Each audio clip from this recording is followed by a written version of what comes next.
Jiwoo Park stood in the center of the Great Hall on Nexus Prime. The massive chamber stretched high above her head, its walls made of crystal that glowed with soft blue light. Around her sat representatives from 12 different alien species, each one looking down at her from their elevated seats. She wore the simple black uniform of Earth's diplomatic corps. No fancy decorations or bright colors like the aliens preferred. Just clean lines and the small Earth symbol on her collar. Her dark hair was pulled back in a neat style, and her face showed no emotion as she looked up at the creatures who held her people's fate in their hands. The Velkari delegation sat directly across from her. War Chief Grex was a massive creature, nearly 3 meters tall with thick gray skin and 4 arms. His yellow eyes glowed with amusement as he watched the small human woman prepare to speak. Next to him sat the other members of the Velkari consortium, the spider-like Nethics, the floating jellyfish creatures called Vorth, and the crystalline Cordon, who communicated through colored lights. Prime Arbitrator Thex called for order. The ancient being looked like a cross between a tree and an octopus, with bark-like skin and dozens of thin tentacles that moved constantly. His voice echoed through the chamber with the weight of centuries. The human delegation may present their final petition, Thex announced. Jiwoo stepped forward. She had practiced this speech 100 times, but her heart still beat faster as she began to speak. Honored members of the Galactic Council, she said, her voice clear and strong. For 3 years my people have come before this body seeking justice. For 3 years we have followed every protocol, filled out every form, and waited patiently for action. She activated a holographic display that showed images from human colonies on the outer rim, burned buildings, destroyed mining equipment, and empty settlements where thousands of people once lived. The Velkari Consortium has attacked 47 human colonies, Jiwoo continued. They have killed over 30,000 civilians and taken another 50,000 as slaves. They destroy our mining stations, steal our resources, and disappear before our defense forces can respond. War Chief Grex made a sound that might have been laughter. The other Velkari delegates clicked and chirped to each other in their own language. We have brought evidence, Jiwoo said, raising her voice slightly. Sensor readings, survivor testimony, and captured Velkari weapons. Each time this council has found reasons to delay action. You say our evidence is insufficient. You claim territorial disputes are complex. You tell us to be patient while our people die. The display changed to show Commander Minho Kim standing on the bridge of his warship. The man's face was hard with frustration as he delivered his report. Commander Kim has requested permission to launch defensive operations 17 times, Jiwoo said. Each request has been denied. Our fleet is ordered to stay within our own borders while raiders attack our colonies and retreat to neutral space. Prime Arbitrator Thex waved a tentacle dismissively. Young species must learn patience in galactic affairs. These matters require careful consideration of all parties involved. All parties? Jiwoo's voice rose for the first time. What about the children who watched their parents murdered? What about the minors who were taken from their families? Are they not parties to consider? Several alien delegates made disapproving sounds. The Altarian representative, Counselor Vex, spoke up. The human displays inappropriate emotion. Such outbursts are not welcome in this chamber. Jiwoo took a deep breath and forced her voice to remain calm.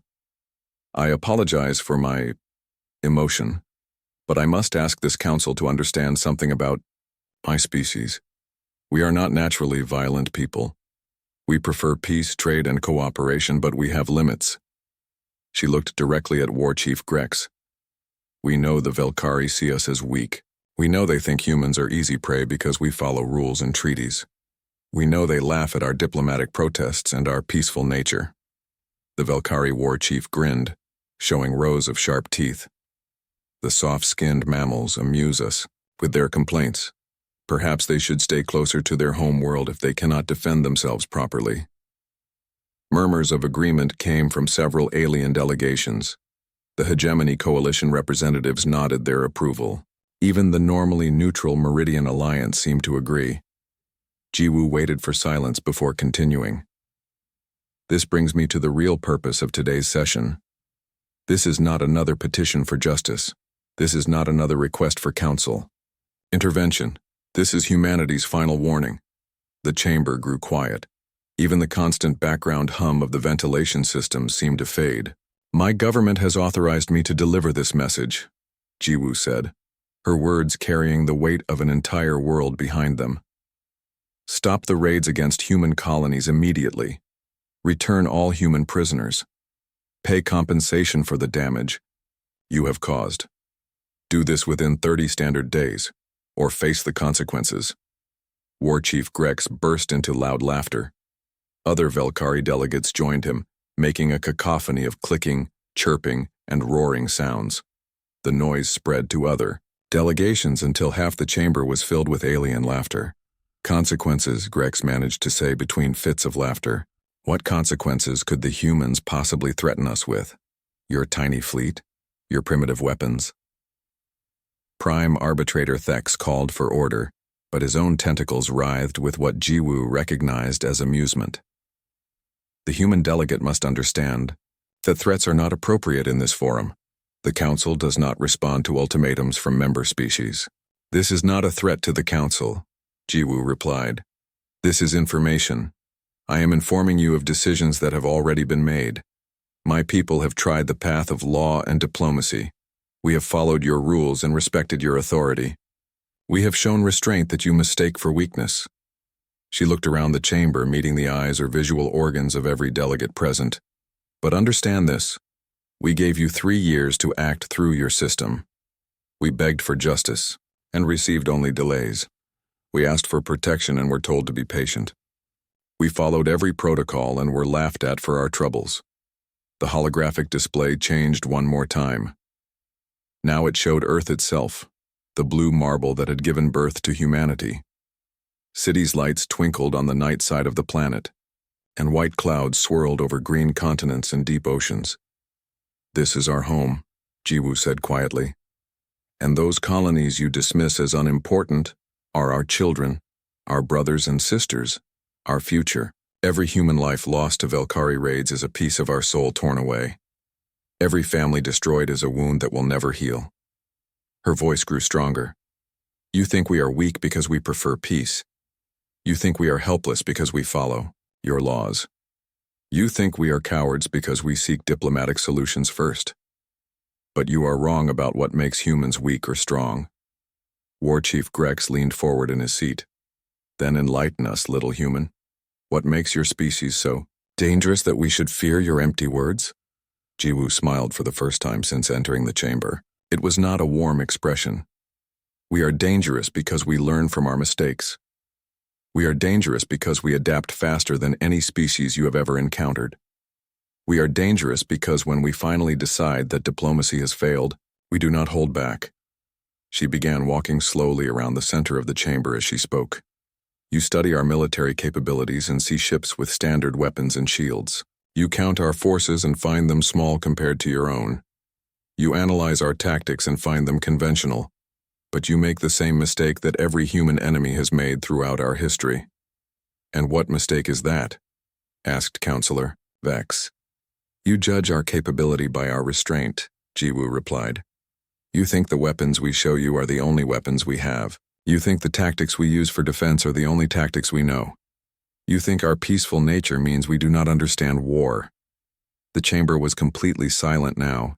Even the background system seemed to have stopped humming.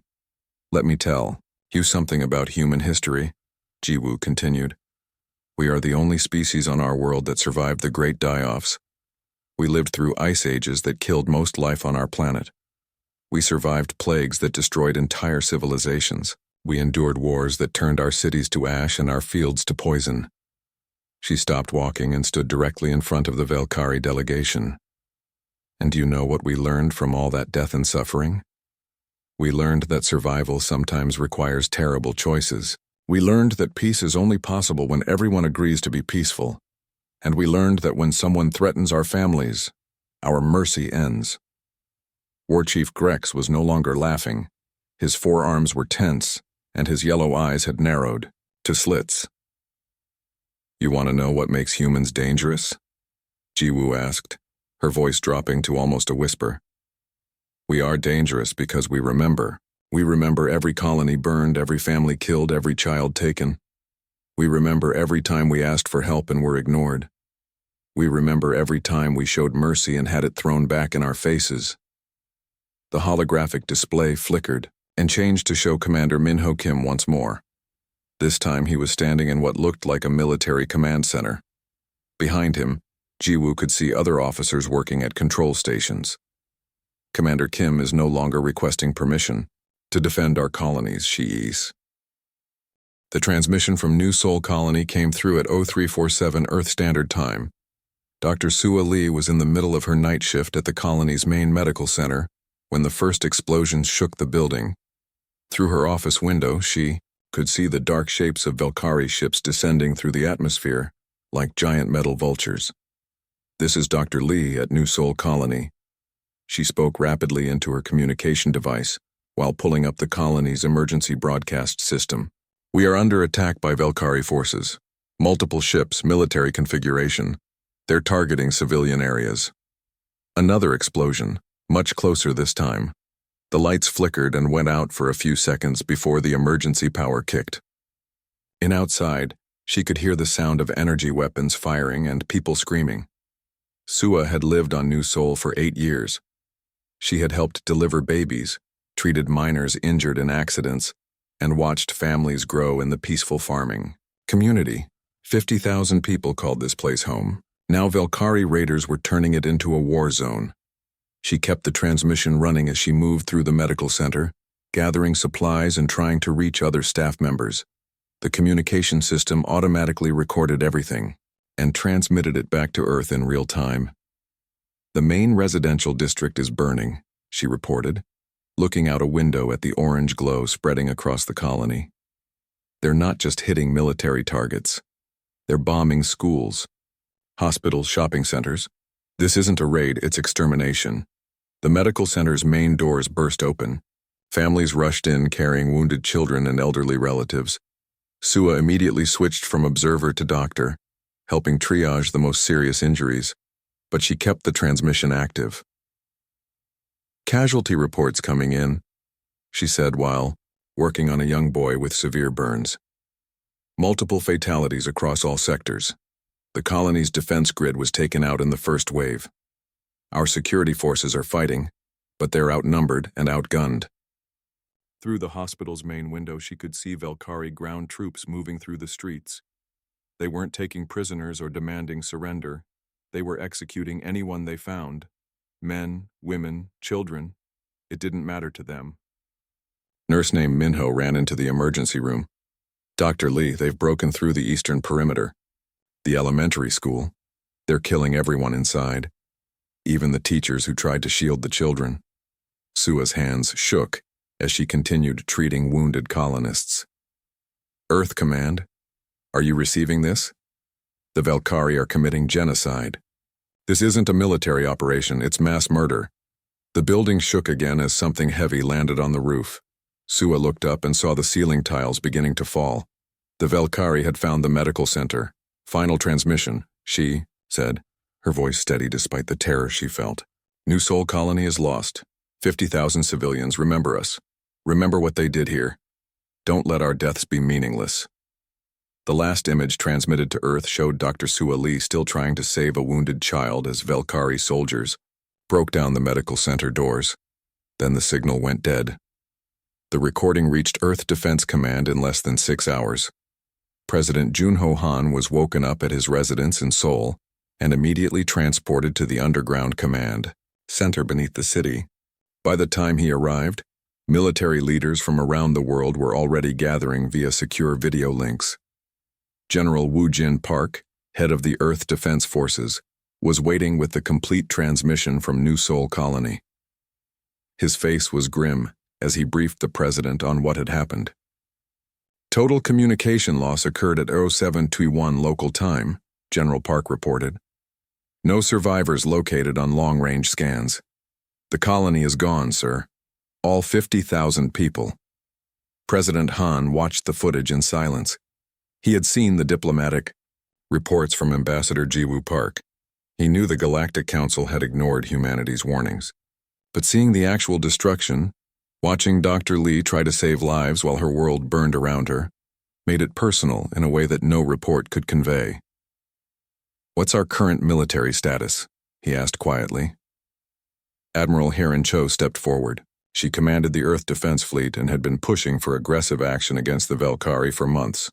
We have 60 ships ready for immediate deployment, she reported. Another 40 can be made ready within 72 hours. Our stealth technology is operational on all new vessels. The Valkyrie don't know about our recent technological advances. The Galactic Council will condemn any military action, warned Foreign Minister Taejin Oh.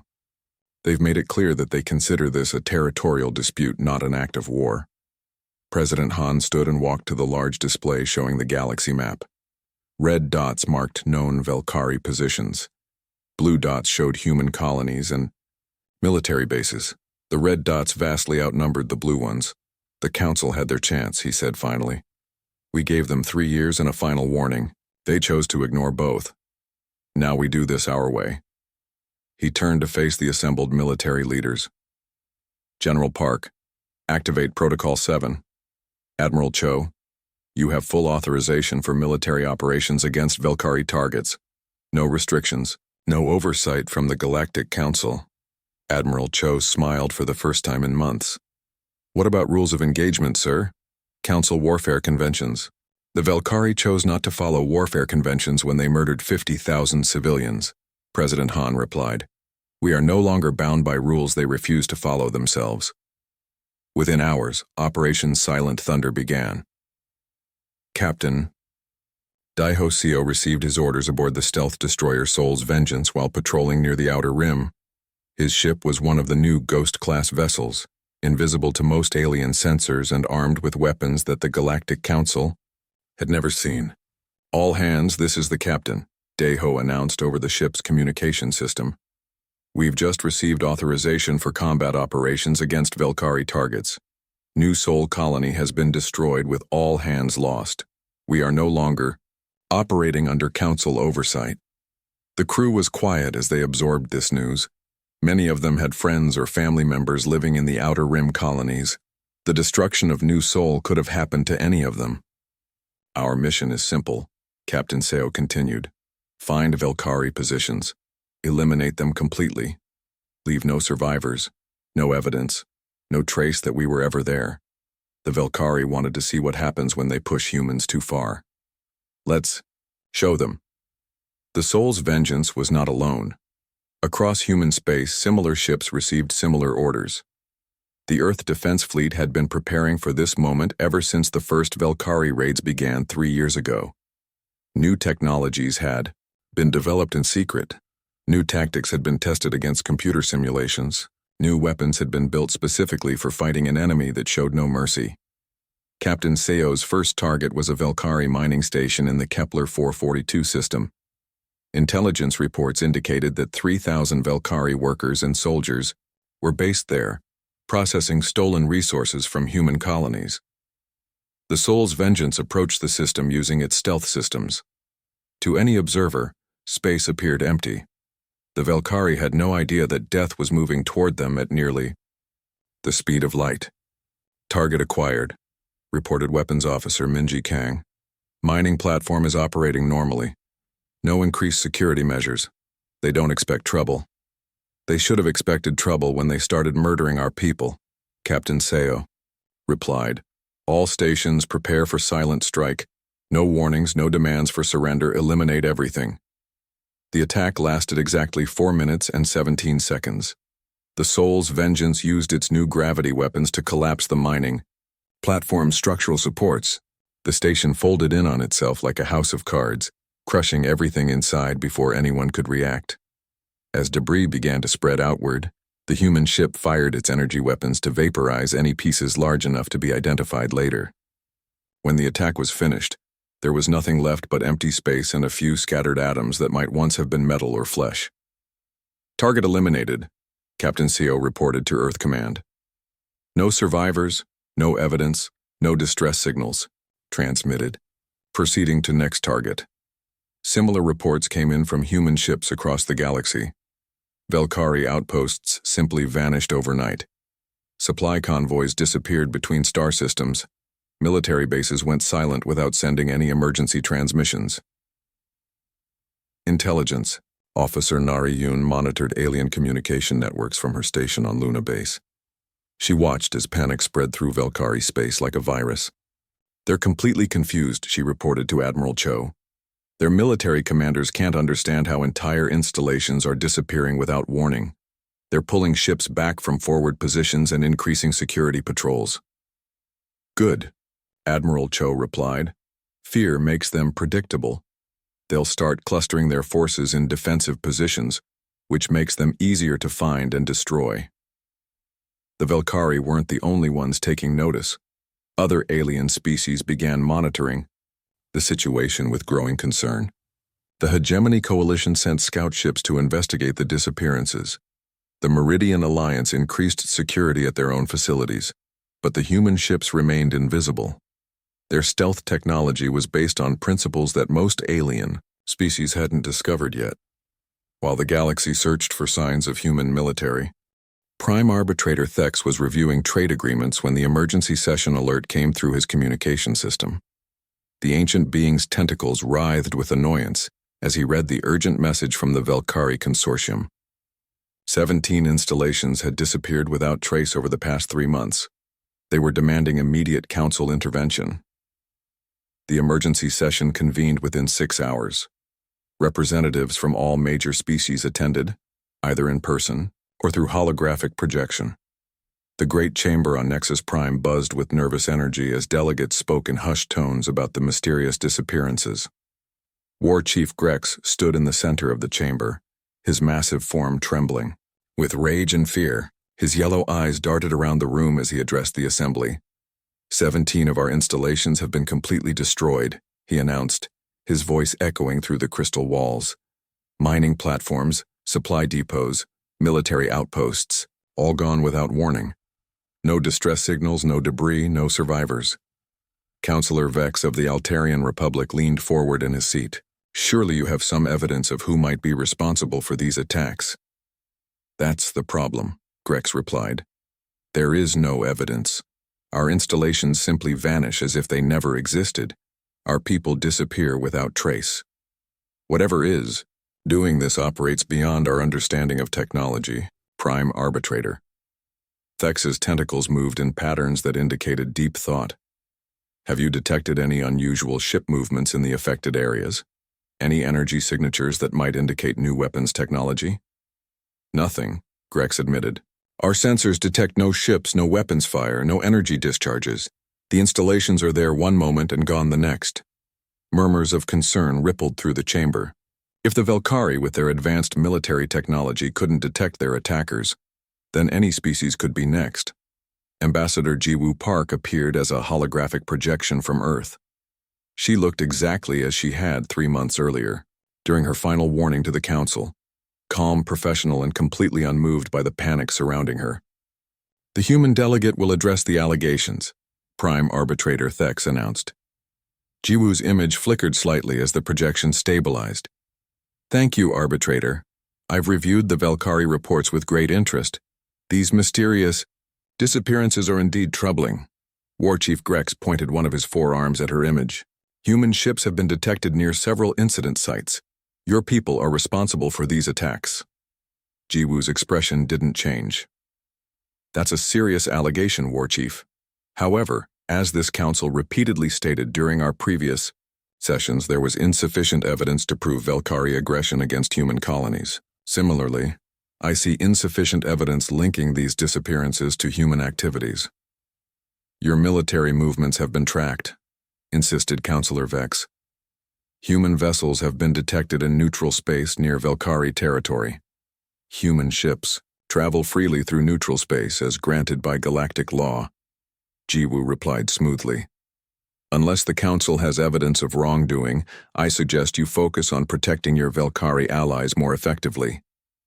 The calm in her voice was infuriating to the alien delegates. Here they were dealing with what appeared to be a new and terrifying threat, and the human representative seemed completely uninterested in helping solve the mystery. Prime Arbitrator Thex spoke carefully. "Ambassador Park, surely humanity has some interest in maintaining galactic stability. These attacks threaten all species, not just the Velkari." "Absolutely. Jiwoo agreed. Humanity has always supported galactic stability. We believe strongly in the rule of law and proper judicial procedures.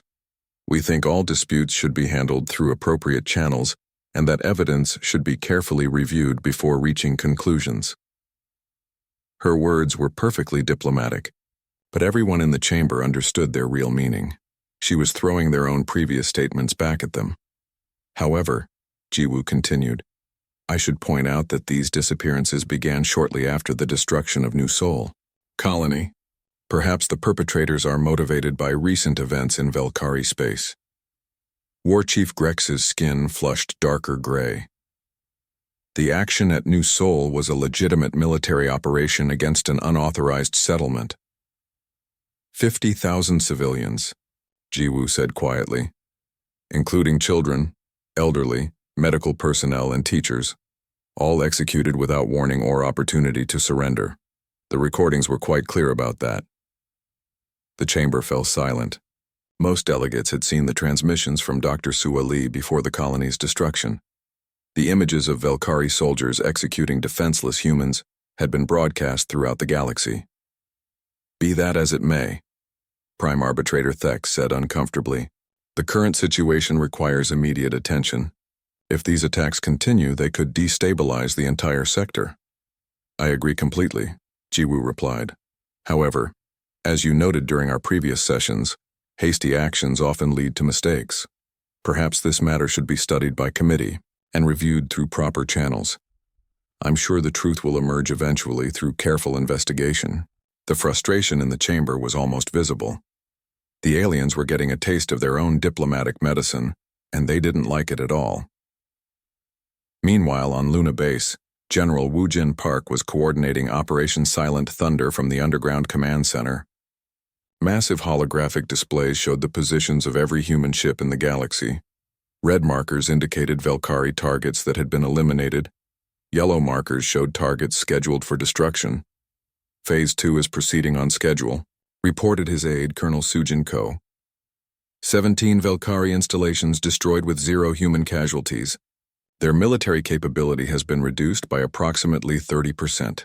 General Park nodded while studying the tactical displays. Human intelligence had spent years mapping Velkari positions and analyzing their defensive strategies. The aliens relied heavily on conventional military thinking, fixed bases, predictable patrol routes, and standardized responses to threats. What's their current defensive posture? He asked. They're pulling back from forward positions and clustering their forces around major population centers, Colonel Ko replied. Classic defensive formation, exactly as predicted. Good. Concentrated targets are easier to eliminate. What about their allies? The Nexari mercenaries have refused new contracts with the Velkari. They're claiming equipment failures and supply shortages, but intelligence suggests they're simply afraid. The other consortium members are maintaining military cooperation, but increasing their own security measures. General Park allowed himself a small smile. Fear was spreading through the enemy alliance exactly as planned. The Velkari had built their power on the assumption that other species would be too afraid to fight back effectively. Now they were discovering what real fear felt like. Any response from the Galactic Council? He asked. They're holding emergency sessions, but no concrete actions yet. Ambassador Park is handling their inquiries exactly as instructed. She's giving them a taste of their own diplomatic delays. On the other side of the galaxy, Captain Diho Seo was preparing for his next mission. The Soul's Vengeance had eliminated 6 Velkari positions over the past month, each attack more devastating than the last. His crew had developed the elimination process to an art form. Target analysis complete, reported Science Officer Hyunwoo. Minjuri Velkari Supply Depot in the Vega system. Estimated population of 8,000 personnel. 3 escort vessels providing security. Captain Seo studied the tactical display. The supply depot was one of the Velkari's major distribution centers, funneling stolen resources from human colonies to markets throughout the galaxy. Security modifications since our last operation? He asked. They've tripled their sensor sweeps and added automated defense platforms, replied Lieutenant Ariam Song. But their technology still can't detect our stealth systems. What about the escort vessels? Standard Velkari destroyers, Good firepower but predictable tactics. They're maintaining fixed patrol patterns around the depot. Captain CO made his decision. We take out the escorts first, then collapse the depot. Complete elimination, no survivors, no evidence. Standard operating procedure. The attack began at Oro 300 station time when most of the Velkari personnel would be sleeping. The Soul's vengeance approached from the system's outer edge, invisible to every sensor the aliens possessed. The first escort vessel exploded without warning. One moment it was patrolling peacefully through space. The next, it was expanding cloud of superheated gas. The destruction was so complete that the other escort ships didn't even realize they were under attack. The second escort lasted long enough to send a partial distress signal before it too was vaporized by human weapons. The third escort tried to flee but was caught and destroyed before it could reach the system's communication relay. With the military protection eliminated, Captain CO turned his attention to the supply depot itself. The massive structure was built into an asteroid, honeycombed with storage bays and processing facilities. 8,000 Velkari lived and worked there, completely unaware that death was approaching. Fire when ready, Captain CO ordered. The Soul's vengeance used its gravity weapons to destabilize the asteroid's internal structure. Corridors collapsed, storage bays imploded, and the entire facility folded. Admiral Corthex of the Hegemony Coalition stood on the bridge of his flagship Dominator, watching the massive fleet assemble around him. 400 ships from 12 different species had answered the Galactic Council's call for military intervention. The largest combined fleet in galactic history was preparing to end the mysterious attacks against Velkari installations. Corthex was a veteran commander who had fought in 7 major conflicts across 3 decades. His species, the Karathi, were natural warriors with thick armored skin and multiple arms that could operate weapons with deadly precision. He had never lost a military campaign and he wasn't planning to start now. Fleet status report, he commanded, his deep voice carrying across the bridge. All vessels reporting ready for combat operations, replied his tactical officer. Hegemony, Coalition provides 150 ships. Altarian Republic has contributed 80 vessels. Meridian Alliance sent 60 ships, and various smaller species account for the remainder. Corthex nodded with satisfaction. The fleet included battleships, destroyers, carriers, and support vessels equipped with the most advanced weapons and sensors available to galactic civilization. Whatever was destroying Velkari positions would face overwhelming force. Intelligence assessment, he asked. Unknown enemy capabilities, the intelligence officer reported. They appear to use stealth technology superior to anything in our databases. Estimated fleet size is small, possibly fewer than 50 ships based on attack patterns. Weapons technology unknown but highly effective against standard defenses. 50 ships against 400, Corthex mused. Even with superior technology, they cannot match our firepower. This should be a simple operation. War Chief Grex stood nearby, his massive form dwarfing even the Karathi admiral. The Velkari leader had requested permission to accompany the E fleet personally, desperate to finally face his people's mysterious enemies. My people have been terrorized for months, Grex said, his 4 arms gesturing angrily. Entire populations vanishing without trace, my warriors afraid to sleep because they might not wake up. This ends today. Indeed it does, Admiral Corthex agreed. We'll enter human space and sweep every system until we find their hidden bases. They've been attacking from the shadows, but shadows cannot hide from 400 ships equipped with the galaxy's best sensors. The fleet began its journey toward human territory, traveling in a formation designed to detect and destroy any stealth vessels that might attempt to intercept them. Each ship maintained active sensor sweeps, and overlapping fields of detection ensured that nothing could approach without being noticed. On Earth, Admiral Heron Cho watched the alien fleet's approach from the command center beneath Sol. Tracking. Stations throughout human space monitored the massive armada as it moved steadily toward the Outer Rim colonies. Estimated time to arrival? She asked her operations officer. 72 hours until they reach our border systems, Commander Young J. Bay replied. Current formation suggests they plan to sweep each system methodically, looking for hidden bases. Admiral Cho smiled grimly.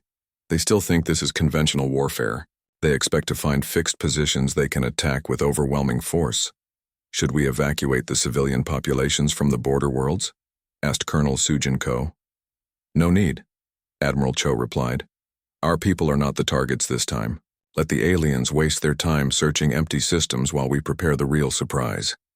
She activated the fleet communication system, sending coded orders to every human ship in the galaxy. Operation Silent Thunder was entering its final phase, and Admiral Cho wanted every captain to understand exactly what was about to happen. All vessels, this is Fleet Command. The enemy has committed their primary forces to an invasion of human space. 400 ships, multiple species, conventional tactics. They're looking for a traditional battle, so we'll give them exactly what they don't expect. Throughout human space, invisible ships began moving into position. The Earth Defense Fleet had spent months preparing for this moment. Every asteroid belt had been seeded with weapons platforms. Every gas giant had been fitted with hidden facilities. Every seemingly empty system contained surprises that would make the aliens regret their decision to threaten humanity. Captain, Daiho Seo received his orders aboard the Soul's Vengeance while patrolling near the Centauri system. His mission was simple: observe the alien fleet's approach and report their movements. When the battle began, his ship would play a very specific role in the trap that had been prepared.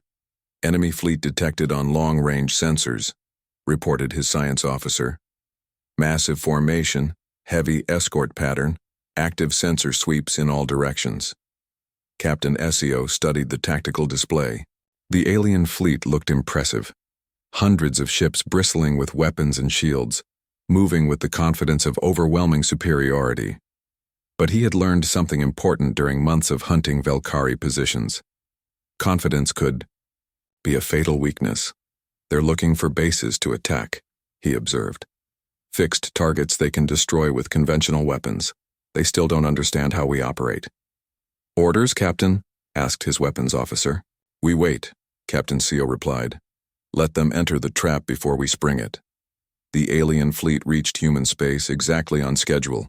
Admiral Cortex ordered his ships to begin systematic sweeps of each star system, looking for signs of military installations or hidden bases. Their sensors were so powerful that they could detect a single ship at the edge of a solar system, but they found nothing.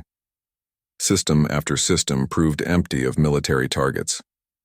Civilian colonies were left untouched. Cortex had no interest in attacking defenseless populations. His mission was to find and destroy the mysterious force that had been eliminating Velkari positions. Expand the search pattern, he ordered, after the first day yielded no results. Check every asteroid, every gas cloud, every piece of space, debris. They must have bases somewhere in this region. The fleet spread out across multiple systems, dividing their forces to cover more territory. It was exactly what Admiral Cho had hoped they would do. Enemy fleet has dispersed across 6 systems, reported Operative Somin Lim from her intelligence station. They're maintaining communication links but operating in smaller groups. Perfect for what we have planned. Admiral Cho activated the wire tactical display, showing the positions of both human and alien forces. Red dots represented enemy ships, now scattered across human space in small hunting groups. Blue dots showed the real positions of human vessels, invisible to alien sensors but perfectly positioned to strike. All units, prepare for Operation Starfall, she announced. Remember, we're not trying to defeat them in fair combat. We're teaching them that there is no such thing as fair when they threaten our families. The trap was sprung at 800 Earth Standard Time on the 3rd day of the alien invasion. Admiral Cortex was reviewing sensor reports when his tactical officer suddenly looked up from his instruments with confusion. Sir, I'm detecting massive gravitational anomalies throughout the system. Multiple sources, distributed in a spherical pattern around our position. Gravitational anomalies? Cortex demanded. Explain. Unknown, sir. It's as if space itself is becoming unstable. The readings don't match anything in our databases. That was when the stars began to disappear. Commander, Young Jae Bae watched from his concealed position as the human weapons activated. Gravitational mines that had been placed weeks earlier began generating artificial gravity wells. trapping alien ships in invisible nets of twisted space-time. The enemy fleet found itself scattered across multiple gravity wells, unable to maneuver or coordinate their movements. Ships that tried to escape found their engines unable to overcome the artificial forces holding them in place. "Gravity mines active," he reported to Admiral Cho. "Enemy fleet is trapped and dispersed. Beginning attack phase." The Soul's Vengeance and dozens of other human ships decloaked simultaneously, appearing like ghosts around the helpless alien vessels. But these weren't the same ships that had fought defensive actions 3 years earlier. These were weapons of war designed specifically for killing large numbers of enemies quickly and efficiently. "Fire when ready," Captain Essio ordered. The human ships opened fire with weapons the aliens had never seen before. Directed energy beams that could slice through the strongest armor. Plasma torpedoes that burned hotter than stellar cores. Quantum disruptors that simply made matter stop existing. Admiral Cortex watched in horror as his flagship's shields collapsed under the assault. The Karathi had developed their defensive technology over centuries of warfare, but it was useless against human weapons that operated on principles his scientists didn't understand. "Return fire," he shouted. "All ships, engage the enemy." But the alien ships were trapped in gravity wells that made accurate targeting impossible. Their weapons fire went wild, missing human ships that moved with impossible speed and precision. Worse, every time they managed to lock onto a target, the human vessel would simply vanish, only to reappear somewhere else. Weapons specialist Minji Kang demonstrated the new technology from her position aboard the destroyer Incheon Thunder. Her ship's quantum displacement system allowed it to instantly teleport from one point to another, making it nearly impossible for enemies to track or target. Direct hit on enemy battleship. 1 year after the destruction of New Sol Colony, Ambassador Jiwoo Park walked through the corridors of the Galactic Council building on Nexus Prime. The halls that had once buzzed with confident alien voices were now quiet, filled with nervous whispers and fearful glances. Representatives who had once dismissed her warnings now stepped aside respectfully as she passed. The great chamber looked different than it had during her last visit. Several sections of seating remained empty. Entire species had withdrawn from galactic politics rather than risk drawing humanity's attention. The Velkari delegation seats had been removed entirely. There were no Velkari left to fill them. Jiwoo took her place in the center of the chamber, wearing the same simple black uniform she had worn a year ago. But everything else had changed completely. The alien delegates who looked down at her no longer showed amusement or contempt. Instead, their faces showed fear, respect, and desperate hope that humanity might show them the mercy they had refused to show human colonists. Prime Arbitrator Thex called for order, his tentacles moving with nervous energy. The ancient being looked as if he had aged decades in the past year. The stress of dealing with humanity's military campaign had taken a visible toll on him. "The Council recognizes Ambassador Park of Earth," he announced, his voice lacking its former authority. We welcome her return to these chambers." Jiwoo nodded politely. "Thank you, Arbitrator. I'm pleased to see the Council taking such an active interest in galactic affairs. It's refreshing compared to the delays and inaction we experienced in the past." The comment sent a ripple of uncomfortable shifting through the assembled delegates. Everyone understood the reference to their previous dismissal of human concerns. Councillor Vex of the Altarian Republic leaned forward in his seat. "Ambassador, Park, the Council has requested this session to discuss the recent changes in galactic security arrangements. We hope to establish new protocols that will prevent future conflicts." "An excellent idea," Jiwoo agreed. "Preventing conflicts is much more efficient than dealing with them after they begin. If only the Council had thought of that approach earlier, many lives could have been saved." "Prime Arbitrator." Thex cleared his throat nervously. "Yes, well, the Council recognizes that mistakes were made in our response to human concerns. We propose new protocols for investigating colonial disputes and protecting civilian populations." Jiwoo listened as one delegate after another offered formal apologies and promises of future cooperation. The Meridian Alliance proposed establishing a human protection zone where no military vessels could travel without Earth's permission. The Hegemony Coalition suggested creating a joint commission to review all territorial disputes. Even the IZE, normally aggressive Karathi, offered to share military technology in exchange for human friendship. These are all interesting proposals, Jiwoo said when they finished. However, as this council taught me during our previous sessions, hasty decisions often lead to poor results. Perhaps these matters should be studied by committee and reviewed through proper channels. The aliens squirmed as their own diplomatic language was used against them once again. But none of them dared to complain about delays or procedural requirements. Councillor Yeth of the Meridian Alliance spoke carefully. We understand the human position, Ambassador, but surely there must be some way to move forward constructively. The current situation is causing instability throughout the galaxy. Jiwoo activated a holographic display that showed the current state of galactic politics. Red indicators marked the positions of human military patrols. They were everywhere.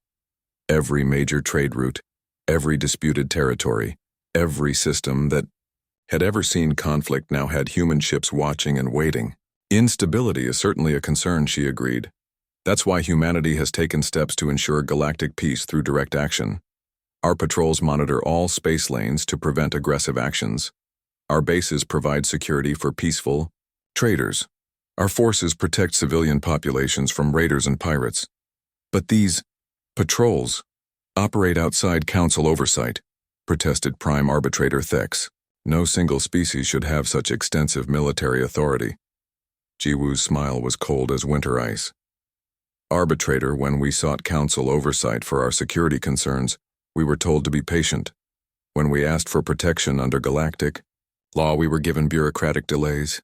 When we begged for justice after our people were murdered, we were laughed at and dismissed. She looked around the chamber, meeting the eyes of every delegate present. You had your chance to provide leadership through law and justice. You chose instead to ignore genocide and enable mass murder. So humanity has assumed the responsibility you abandoned. We now provide the security you failed to deliver. The silence that followed was deafening. Everyone in the chamber understood that they were no longer the real power in galactic politics. That authority now belonged to the species they had once dismissed as primitive and weak. Fleet Admiral Minho Kim watched the council session from his flagship Sol Eternal, positioned in orbit around Nexus Prime.